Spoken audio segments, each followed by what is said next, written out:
once you do that first mail campaign, there's success there, and then you have the capital to expand. It's, okay, do I have the right team in place? Can I handle all these calls?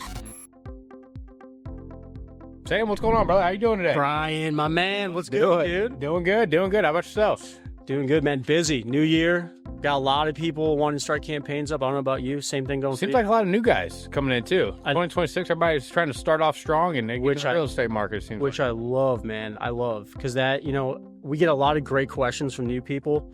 I don't know about you. I feel like one question I get a lot is, should I focus in on one market, or should I spread out into a couple different markets that I want to invest in? Yeah, I feel like a lot of people, when they're just getting started, they have a tough time choosing a market. Yeah. Because they hear with social media nowadays, you hear, oh, this market's on fire, and they want to go everywhere. Well, maybe I'll dabble in this, maybe I'll dabble in that.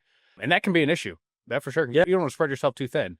I don't know about you, but I personally recommend finding one market that you want to start in, whether it's hot or not. I personally recommend starting off in your backyard. Yeah. You want to be able to go look at these properties live versus virtually. But I recommend finding a market you want to start off with and just really honing in on that one market.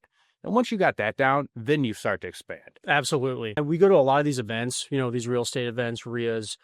And oftentimes you hear some of the most experienced investors out there say, I got started in my backyard, right? Absolutely. Because you know the area, you know the houses that you want to target, the medium incomes, everything. And just like you said, it's very easy to get out and see the property. So I think that just for any investor, myself, I'm a new investor. I focus here in St. Louis, and that's really helped me because I'm born and raised here. I know the area very well. So yeah, I think that's a great way to talk to new investors and just tell them, hey, start with what you know. And then once you start seeing the return, right, you have the money to then branch out and even test.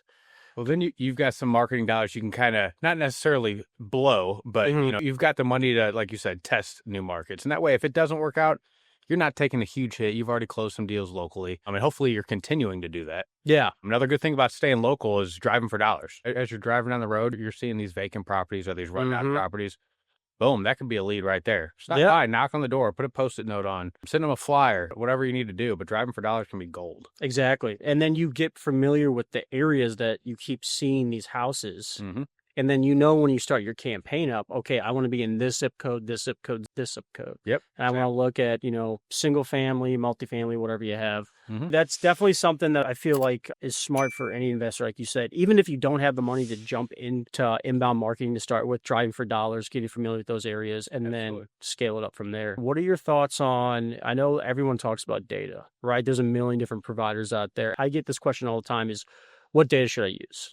Should I use 80/20, PropStream, Audantic, right? What are your kind of thoughts when it comes to data? Yeah, I think that's another thing that definitely needs to be tested in your specific market, because every data source, it's going to perform different from market to market. You have some markets where Dataflick's going to be where you want the data you want to use. Some markets, REI Smart Data is what you want to use. And that's kind of what we try to hone in on, is make sure that we're using the right data sources, the right mailers, the right marketing strategies to generate the best results. So you really want to test that too. So I recommend A/B testing some different data sources. Okay. If you're using mailers, for example, you put 2 different phone numbers on 2 different data sets, and you'll find out very quickly which one's performing better. Yeah. Obviously, whatever one performs better, double down on that. Yeah. So tracking your KPIs. Absolutely. Yeah, I think that's super important. A lot of people, especially when you're new, they think that they don't have the option to hone in on their metrics. They kind of just have to fly blind. Because I know there's a lot of companies out there that aren't going to track KPIs for you, but it's really hard to know what's working. I know we do a good job of that here. I'm with you on that, because I think the biggest thing is there's no silver bullet, magic bullet in marketing. And we've got great mail pieces in certain markets that do well, but it doesn't mean that your buy box, right, is going to be receptive to the same thing. So I'm with you. I think you always have to start with either A/B testing a mail piece with a data source, or one mail piece to multiple different data sources and kind of hone in. Yeah, absolutely. And you had mentioned buy box. I think that is another point that is extremely important that people kind of overlook. They say, I want a 3-bed, 2-bath. I want square footage to be this. I want this and that. And they're too tight with their buy box. Yeah. Where I see the best results with my investors are people they're a broader buy box. They're more open to everything. Yep. Saying, okay, instead of 2-bed, 2-bath, I'm going to put my market value cap at nothing over 300,000. That kind of takes care of your bed and bath count, your square footage of the property. You're able to get in front of more people. You're reaching out to more people. And obviously, the more people you get in front of, the more conversations you're going to have, the more offers you're going to put out. Ultimately, the more deals you're going to close. So Yeah. you want to keep an eye on that. Make sure your buy box isn't too tight. Otherwise, you're only going to be coming up with, a couple hundred properties that you're looking to target, which is totally fine. But if you're doing that, don't waste your money on mail. Go put sticky notes on their doors, and it works just as well. It's just time consuming, and people don't want to do that. Yeah, 100%. I will say, too, we're living in the age of AI, right? Leverage technology to be able to tell you what you should mail to, what has the most motivation to sell, right? Yep. So the broader you can be with your buy box, the more data that you can bring in, right? And then let AI do the legwork and tell you out of that given list what is most motivated to sell, what's least likely to sell, and target that. Yeah. Get a little more. What do you mean exactly by the AI? So is the AI looking into the property owner and their distress situation, or what exactly is AI looking into? Everyone has a different AI, right? Ours specifically, it's going to look at 30 different demographic properties of each owner, right? So it's going to pull in a lot of information and then score it out based on what it pulls in. Basically, what's most distressed, and then maybe people that typically just kind of, for lack of better terms, have their stuff together and aren't probably motivated to sell. Yeah. I think that's a great tool to use, especially when you're bringing in data. If your data system doesn't have an AI to score it out, we can always score it for you. But I think that's really important too, especially if you're not used to, I know we talk to a lot of people that have subscriptions for different services. All over the place. How do you know if you're picking the right filters, right? They really don't. Exactly. You don't. Hell, I don't know. And that's what you want to have data. That's the cool thing about us here at REIPrintMail too, is we have a full data department. They know when they're pulling this data, they know what filters to use, what filters to stay away from. Because when you're pulling your own data, you click one wrong filter, you've got a completely different list. So you want to make sure you're using the correct filters, and you want to make sure the experts are doing that for you. Back to the AI, we were talking about buy box. So buy box is super important. The type of properties that we're wanting to target, single family, et cetera, high equity. But the AI is also looking into like you were explaining, the distress situation of the property owner. So what we care about as investors is this property owner wants to sell their property at a discounted price quickly. Yeah. So that's what the AI is kind of helping us out with. Am I understanding that correctly? Yeah, absolutely. Yeah. Cool. And another thing too that's looking at all different motivations of why someone would want to sell. A lot of times too, we'll talk to someone who maybe just wants to go after probate records, right? Or foreclosures. Well, everyone has a different reason why they need to sell, right? So you want to capture all those motivating factors to increase your chances of getting a deal and generating a high response rate. In reality, too, it's almost like we don't really care. Not that we don't care, but we're not worried about why they want to sell at a discounted price. All we want to know is that they want to sell at a discounted that there's price. Motivation. Is it probate? Did they get an inherited property? Are they behind on their bills? Are they looking to downgrade, their size of house? Whatever the case is, that's brings us back to the buy box. You want to keep it more open. If you're targeting only probates, is there a reason behind that? Or do we just want somebody who's a motivated seller? Exactly. No matter what the situation is. Yeah. You want to basically have the best shot of being able to address whatever situation they have that's going on, fix it for them, to then get the property right and then scale up from there. Yep. And speaking of scaling up, right, we talk to a lot of people too. Once you do that first mail campaign of success there, and then you have the capital to expand, it's okay, do I have the right team in place? Can I handle all these calls? Let's face it, these calls are expensive, right? And a lot of times it's hard to get these people back on the phone once they call in and you don't answer. Yeah, one shot. And you're not, sometimes you're not the only investor mailing them, depending on what market you're in, right? Like if you're in Miami-Dade, I bet you're not going to be the only person reaching out to these people. They're probably flipping through mailers, deciding which one to choose. 100%. That's why it's important to stand out. So how do you address that with your clients if they're worried about call volume or missing calls, stuff like that?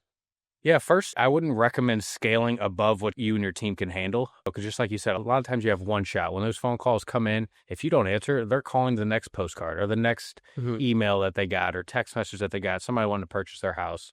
So that live answer, extremely important. Here in-house, I have a phone team that answers these inbound calls for you. So we try to do our best to ensure that we're not missing those calls. Yeah. If you need to put something like that in place, I highly recommend it. It is good to have your own team answer in-house if you can handle it. But whenever you start noticing that calls are getting missed and, your follow-up's just not as strong as it should be, then you need to outsource that phone team and make sure that somebody else is taking care of that for you. Because if you're wasting a bunch of money on marketing, like you said, these phone calls are expensive. They're coming in. You're missing them. You're burning your money.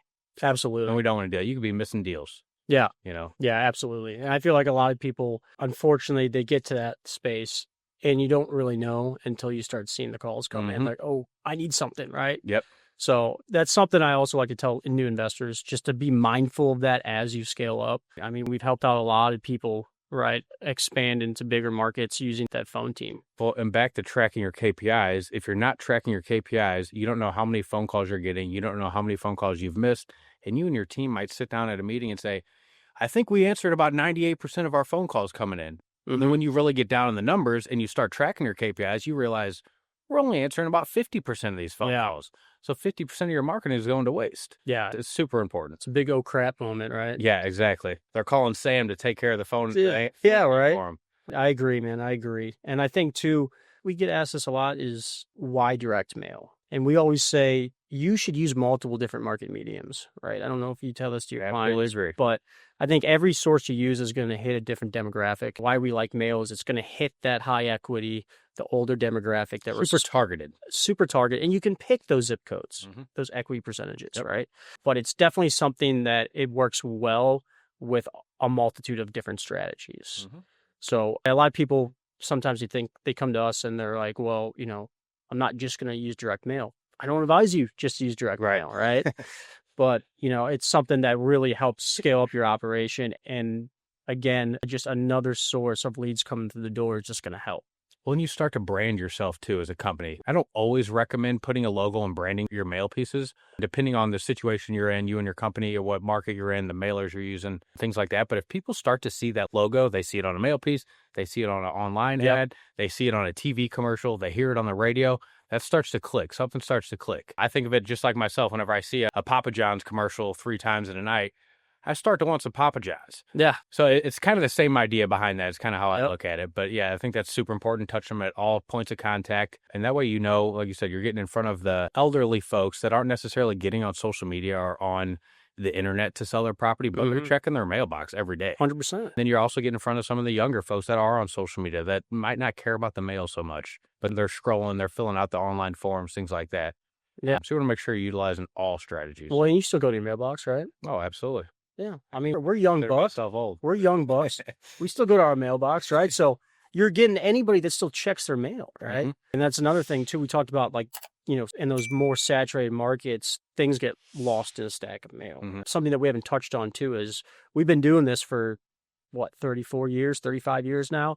And so we have a lot of test designs that stick out in that stack, too, which is also important with the data, is to have the right design and the right message. Something you touched on, too, with that brand recognition. I have a guy in Corpus Christi, Texas. He does a lot of billboards and radio and has been doing it for years. People see his logo. They know who he is. And when we send out the mailers, half the times they're calling because they see the logo. You're like, oh, you're the I Buy Houses Fast Is it guy. you? Is it really you? Exactly. And they call him. Yep. And so he has that recognition in a smaller market. And so the mail only helps hit them from a different angle. So they see, like, oh, I drove by that guy. This is the same guy I heard on the radio or a podcast or whatever. Yep. And so it helps just drive people, to just call him, really. He's been doing great. Yeah, I've got a guy here in St. Louis, similar situation. They do commercial TV ads as well. So his face he's in the commercial. He also puts a headshot on his mail piece. So that way, when people see him on TV, they almost think of him like he's famous, kind of. Yeah. You know what I mean? And then they see that mail piece. Oh, that's the guy from the commercial. And then they call him. It's him. He answers the calls, or he gets transferred from our phone team. He actually is using our phone team. So whenever we qualify a lead for him, then it's him. It goes straight to him on the phone. But he shows up to the properties. It's him. They feel like they're talking to a celebrity. Yeah. And he's just an average investor, This guy isn't fake. He's real. He's just a nice guy. It's you. Yeah. Yeah. So that's real, too. Yeah, that brand recognition is real, and just getting your face out there if you're comfortable with it. If not, stick to the logo. Yeah. So. Yeah. Less is more on a mail piece, right? Phone number. I don't know about you, but I get this a lot. They want to put their website on there, QR code, but it's hard to track those leads, right? You're not really tracking. Exactly. And if I go to a website, right, let's say I go on there and maybe I see the website and I just forget to call. you want to give people less options, right? The whole goal of a mail campaign is to generate phone calls. So I always say less is more. That just that phone number on there, right? A logo is great depending on kind of what market you're in, and if you're doing other marketing besides direct mail.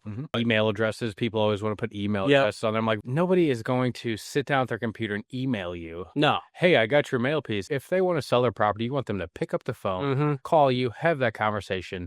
Because like you said, if they go to your website and they're dabbling in their email, they're going to forget. You know, just like when you're doing some online shopping and you end up not purchasing anything. It's just how the mind works. Call or text. Call or text. Everybody nowadays has ADHD. They get on the computer and they're watching their kids are running around. It's TikTok, whatever. Pick up the phone and call me. Yeah, I agree. You don't want to give them too many avenues to go down. It's, hey, if you want to sell your house, call me at this number. Let's have this conversation. Yeah. Another cool thing to think about too, which I didn't even realize until I started getting some clients in South Florida, is if you're bilingual, put that on the mail piece. Texas, you know, habla español or something like that. That's a good idea. I'm telling you, it works. It works. Because they want to know if they call you about a situation as serious as selling their house, that they can talk to you. Right? There's a lot of investors out there that, I mean, I don't know about you, but I talk to more and more people that are bilingual. I'm like, well, utilize that skill set on the mail piece to help drive people your way. Yeah, that's a great idea. That's a great idea. Dude, good talking to you. Absolutely. Hey, I know that we're going to be busy next couple months, but love to do this again, right? Because, you know, every day here is different. Yeah, I learned a lot today, too. I appreciate it. Yeah, absolutely. Every day that we have here, it's something new. There's new questions, right? It's a new market this year, too. So as we go through 2026, I'd love to jump on here again with you and just kind of see what you're dealing with, just any knowledge you got. Speaking of the market moving to 2026, let's go get our customers some deals. Let's do it, man. Do it. All right.